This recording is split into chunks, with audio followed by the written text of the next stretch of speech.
Hi, my name is Michael Campbell, and I've been tasked with finding a current news report and discussing what specific economic concepts are at play.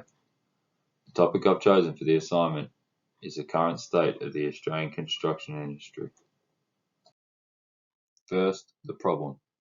And unfortunately, the Australian construction industry finds itself in a very precarious position, with several key players having either collapsed or entered into voluntary administration over the past few months, with question marks remaining over many more.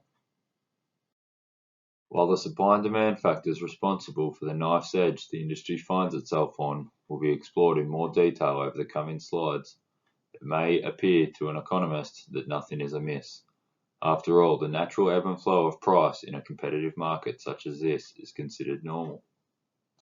Once we've unpacked all the forces at play, we'll look at the most likely solutions to the problem currently faced. As highlighted in the Channel 7 News report, there have been several high-profile development and construction companies exit the industry in recent times. While each case is unique, there were some definite similarities that were being cited. A general shortage in the supply of available labour, as well as the skyrocketing costs of key materials, are the two most common causes for concern, followed closely by supply chain issues such as increased lead times and again inflated costs, both of which have been attributed to the higher cost of fuel. Another key factor that has contributed to the situation is the way most of the firms in the industry operate. Builders and developers use fixed price contracts when engaging with clients, and although most have small percentage underwritten for variations, the sticky nature of these price agreements have now left the construction companies with large bills, which are in effect unrecoverable. Their dire situations are compounded again when it's highlighted that most of the firms operating in the industry are doing so under very, very thin profit margins, in an effort to be competitive on price in what is such a highly saturated seller's market. While most of the points highlighted are not uncommon in a market such as this, the occurrence of all of them simultaneously is a real issue. It is being traced directly and indirectly to the COVID-19 pandemic and to a lesser extent the war in Ukraine. Whatever the reason may be, it almost certainly spells further pain to come for the remaining firms in the construction industry. To the last point noted on the slide and highlighted in the news report by AMP Chief Economist Shane Oliver leads us to our next slide, and it's that we normally associate collapses and uncertainty such as what we've seen with low levels of demand, where in fact the industry is experiencing near record levels of demand across the country. The high levels of demand are attributed to the intervention of the government on the market through demand-side incentives. One such incentive is the Home Builder Grant, which as of March 2022 has contributed $2.1 billion as part of the program.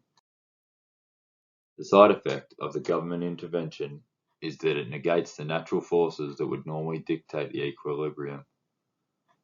The program has in effect broken the thumb of the invisible hand and reduced its ability to naturally correct the market. Which then leads me to pose the question, should the government intervene again to fix the problem, or has the damage already been done?